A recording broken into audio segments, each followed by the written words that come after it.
Welcome to A Rough Guide to Luke, Episode 2. Now this week we're going to take a fairly brief section from the Gospel of Luke, chapter 2, verses 19 through to 52. And this is a concise little block because it contains the most detailed account we have of Jesus' childhood.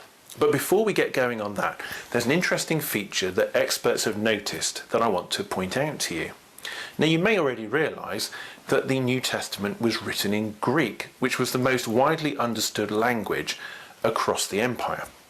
Now the first 4 lines of Luke's Gospel are written in lovely, elegant Greek. But the rest of chapters 1 and 2, the early life of Jesus, are really different. Linguists reckon it sounds like Greek from someone whose main spoken language was that of Jesus' own area and time, Aramaic. Now remember, Luke said he checked all the key sources for Jesus' life, and it sounds now as though he's writing down events as recalled by an Aramaic speaker. And notice that Luke twice emphasises that at least one person purposefully remembered those early events.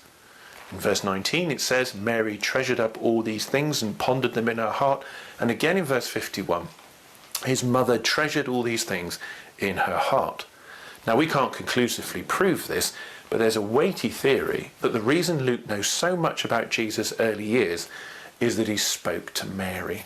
And remember that although Joseph disappears from this story after this chapter, most likely he died quite early, Mary was probably still in her teens when she married, so she was still alive 30 years later at the time of the crucifixion. So it's very possible this is from her. Now, before we march on, this is probably a good moment to remind you of something that might be obvious. This story is not set in Britain or Europe, neither is it a Western culture, and your reading will be helped if you recognise this is another country long ago and they do things differently there. The needs of the human heart and the message of Jesus transcends cultures and centuries. But Jesus himself lived in a specific time and place. And we see that straight away because the remaining events in chapter 2 involve religious rituals in Jerusalem, the political and religious centre of ancient Israel. Now, in the modern West, very few people travel to some special place for religious purposes. But this was completely normal for Mary and Joseph. So, a little bit like when you go on holiday to an exotic location, don't stumble at the differences that you see. Soak them in, think them through, get used to them. And by the way, it's also important for people raised on European art to know that Jesus was not blonde and didn't look like Robert Powell. Jesus was Jewish, which is why, verse 21, he was circumcised at 8 days old. This is the sign of being part of the people who descended from Abraham way back in the book of Genesis. In verse 22, his parents later go to the Jerusalem temple to perform a ritual because they were following the law of Moses. And in verse 41, they travelled to Jerusalem for the great festival of Passover, which commemorated the sacrificing of a lamb to save the people before the Exodus. As well as getting used to the culture, a useful thing on a journey is a compass, and we're going to use one. But instead of it orienting us to the north, it's going to orient us to ideas that will help us work out what's happening in the gospel.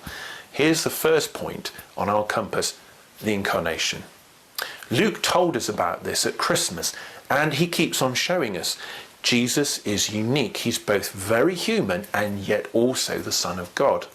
So to bystanders, Joseph, Mary and Jesus look like any other family. But in the temple, 2 people who are very close to God recognize Jesus and get pretty excited. Simeon basically says, I've waited all my life for this. And then at age 12, the religious leaders are amazed at Jesus' knowledge of God. How is this possible, they say? Well, in verse 49, Jesus says it's because his Father is God himself. And yet, He also follows the law like everyone else and goes to the festivals. And verse 51 tells us he was a really good son to his parents. Completely human, completely so much more. Incarnation, God and man in one. And that's going to really help give some answers to questions you might come across as we read through Luke. And that's all we know about his childhood, except a little bit from Matthew. Why not? Later in life, Jesus would be exposed in every way imaginable.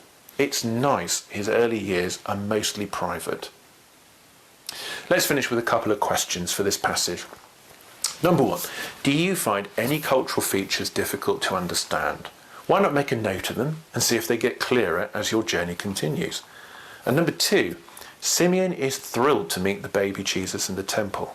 From his words in verses 28 to 35, can you understand why he was so excited? And can you match his predictions to things that happen later? Now, as we start chapter 3 next time, around 30 years will have passed since we met Zechariah and Elizabeth.